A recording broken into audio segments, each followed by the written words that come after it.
I'm gonna just go ahead and get started with the video. It is not for the weak. The first tip that I have is to acknowledge the love that you did have for that other person, which includes letting your guard down. Now, that is hard, or not hard. It can be challenging, especially if you're somebody like me and it was hard for you to let your guard down in the first place to even talk to the person. I was in a situation where I wasn't allowed to date. I wasn't allowed to talk to anybody, especially outside of the religion that I was in, but I wasn't allowed to talk to anybody in general, being the age that I was. I think I was like, what, 16 when I met him? 16. I'm pretty sure I was 16 because he lied to me about his age. But anyways, it may be very, very hard to let your guard down because it involves you literally peeling off layers of yourself or who you think you are, which is very, very scary. That doesn't sound scary, and it sounds way more easier said than done, but y'all, it's scary because I've done it, trust me. I wrote down here, which was very important. I said, without awareness of love, how would you acknowledge heartbreak? In order to release something, and this is with anything that you want to release, you have to acknowledge it first. That's the first step of releasing any type of trauma, heartbreak, betrayal, whatever you are going through, whatever you're trying to release. It has to be acknowledged first, or else there's no way that you can release it. You have to acknowledge that there was love there, and you have to acknowledge too that you have been heartbroken. That's kind of hard to acknowledge as well, because I didn't want to acknowledge it. I just wanted to be mad and be all, oh well, you did this and this is what. Yeah, it's not gonna work. That's not how you release things. Try to detach emotionally, and this is another tip that's easier said than done, but you really have to try to take your emotions out of it and how you feel out of it, and look at the relationship as what it is and not for what you thought it could have been or for what you thought it should have been like. That's what I realized that I did. Try to look at the situation without emotions of yourself, but also without emotions of other people. So I noticed that, especially like being a people pleaser, when you are a people pleaser, people may ask you about certain things, or they may ask you about your business specifically, and they'll expect for you to tell them everything because that's what you used to do, or because that's what you do now. It could be what you do now, but I've realized when you're healing heartbreak, or when you're trying to move past a heartbreak or being heartbroken, it's like external energy that you don't need. Once somebody else puts their 2 cents into something, that can definitely change your mind about something, change your mind about a person. And it's based off of how they feel about either their past experiences or their view of that person. So once you heal in public, everyone can start giving their opinions, which can affect how you heal, A, and B, if you even heal at all from this situation. Don't tell your friends everything. That's all I'm gonna say. That's all I'm gonna say. And not on no slick, slide, petty stuff. It's literally just for your well-being and to make sure that you're safe and you're good and you're healing the way that you need to heal and not the way that they need to heal. That's a big rest. If you are the type of person where you need to speak about it, which is fine, not everybody likes to journal, not everybody likes to meditate. If you don't like to do that and you feel better confiding in somebody else, or I hope that's the word, you have to find somebody who's not going to share their opinion. Or you can tell that person, okay, look, I'm finna tell you this, but I don't want you to say nothing about it. I just need you to listen. And once you tell somebody that, if they don't respect that, then that's not somebody that you should be confiding in or telling your business to, because it's like they can't even respect one of the boundaries. You see what I'm saying? Maybe that may not even be one of your friends. You see what I'm saying? Like, just try to find somebody that's not going to say anything or give their opinion on anything, because certain people's opinions, especially if you care about that person a lot, their opinion will get to you. The next tip that I have, try to look at the situation from both perspectives. Now, y'all,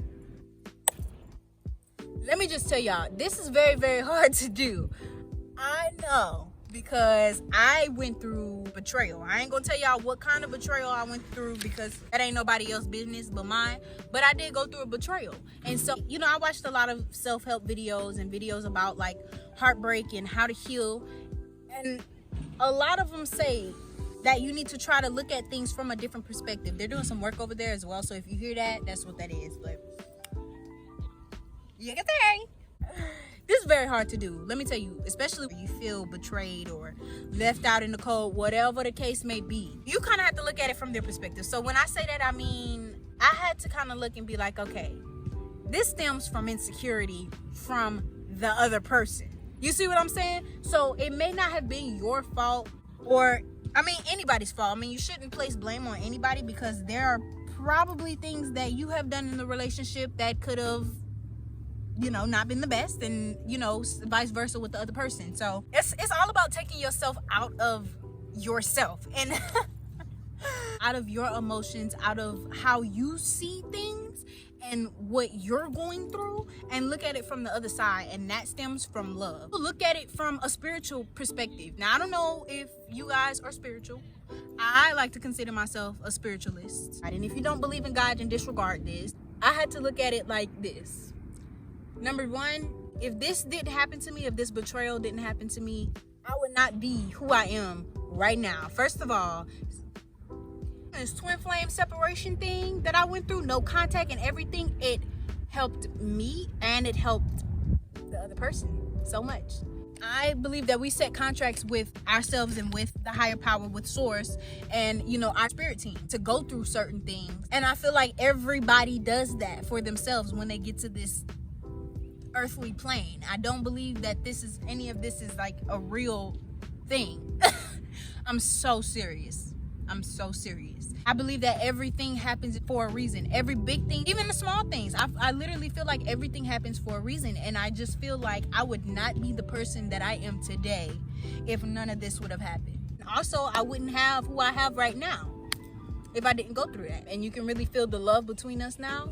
But none of that would have happened because we were both taking each other for granted. You see what I'm saying? And now that we've had this time to split and come back together, it's like, you know what they say, absence makes the heart grow fonder. And I really, really believe that, because now I feel like I will never take him for granted again, because I know who he is to me and he knows who I am to him. If you haven't listened to anything else in this video, this tip right here is the most important tip that I could ever give. Forgiveness. Now, this is so challenging. This is so challenging in my opinion, because for me, I'm going to speak on just me because that's the only person I can speak on. For me, forgiveness was very, very challenging because I'm a very, very stubborn individual, okay? And I know that, or at least that's how I used to be. I had to realize that forgiveness isn't for the other person. Forgiveness is for me.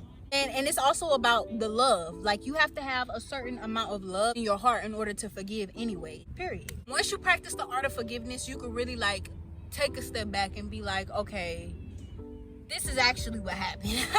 Forgiveness, I feel like, takes away blame. I really strongly feel that forgiveness takes away pain. It does take away pain. I said pain, but it takes away blame, because you're not sitting there blaming the other person. Well, this is why the relationship went wrong. And I feel like if you are still sending, or not, well, it is kind of sending blame, but if you are still trying to blame that other person, then have you really healed from the situation? And there's this quote, I actually heard it by Sadhguru. He's like so chill. He's a creator, another creator on YouTube here. I definitely recommend y'all check his channel out, and I'm probably gonna link it below, so check the description box. He said not forgiving somebody is like drinking poison and waiting for the other person to die. It doesn't make any sense. Seriously, because forgiveness is more for you than it is for that other person, and I've realized that. I forgive myself and I forgive other people for me. My final tip is actually a tip if you're looking to manifest new love into your life. Definitely focus on yourself. I'm so for real, because I had to realize that the things that I didn't like in my partner were things that I did. So it's like, how could you expect somebody to do something else and you're doing the same? Like, you can't do that. You gotta really, really focus on yourself and focus on self-love. Like, one of the things that I manifested in my partner was I really wanted them to love themselves, because with loving yourself, it comes with a lot of things. Like, you're overall happier. You don't care about what everybody else is saying about you. You don't care about that because you love yourself too much, period. And I manifested that. I manifested that within a new partner. But in order to manifest that, I had to look at myself, and that was so hard, because baby, I thought I was somebody and I wasn't. This ring right here, this is for me. This ain't for nobody else. It's like a promise ring, like an engagement ring, saying, look, I'ma always put myself first from now on because I deserve it. I deserve it. Everybody deserves that. Whether or not people do that, that's up to them. And I'm not saying be super duper selfish and not care about nobody else in the world, but I'm just saying you deserve to be taken care of. So take care of yourself. Period. I had to do that. I had to learn, look, okay, 7:30, I'm gonna be in the bed. 7:30, I need to be laying down. That's it. Period. I had to set boundaries with myself and really cultivate self-love and just really love on myself. It's frowned upon to really love yourself, like really love yourself. It's very frowned upon because it can come off as being arrogant or selfish, and that's not the case. It's okay to say I love myself. It's okay to say, girl, you look beautiful today. So you definitely have to cultivate that self-love, because you definitely, I don't know about y'all, but I wanted a partner that had self-love. I wanted a partner that really loved themselves and knew, like, I'm it. I'm him. Period. Some days I literally have to like on 11/11, I literally had to drag myself out of the bed. So some days it's like that. But if I'm not happy with myself, then how can I be happy with anybody else? Also remember that you attract you. I'm so for real. Oh my God. I knew people said that and I knew it was true, but I never really understood it until I started journaling and I started learning more about myself. And I was like, dang, I really attracted me. Literally, he was the boy version of me. Seriously, on a subconscious level. That's what I mean. On a subconscious level, on a soul level, like he was me. I'm so serious.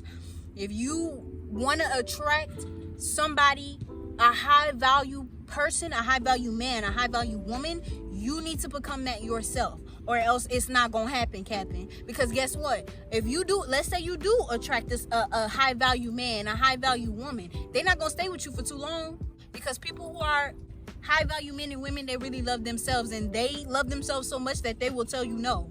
I'm so for real. Love themselves so much that they will be like, nah, you know what? I ain't feeling you. You're not gonna do nothing for me. You're not gonna elevate me, so I'm gonna go ahead and let you go. And a relationship, they know a relationship is just a cherry on top. It's not what makes you. You're not who you are because you're in this relationship. Nah, you're who you are, and then you have a relationship. That's it. It's the cherry on top.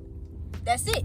Cultivate that self-love, and I promise you, you're gonna find who you're looking for in the process. I hope you guys really enjoyed this video. If you did, go ahead and hit the thumbs up button right at the bottom of this video. If you found value within this video, and if you didn't like this video, go ahead and hit the thumbs down button, because all it is feedback from me. I don't take stuff personally, boo, because I just don't. Go ahead and subscribe to my channel if you haven't already. Hit the notification bell so you can get notified every time I post new videos just like this, sister girl. And yeah, and I'll see y'all in the next video. Bye, kiddos.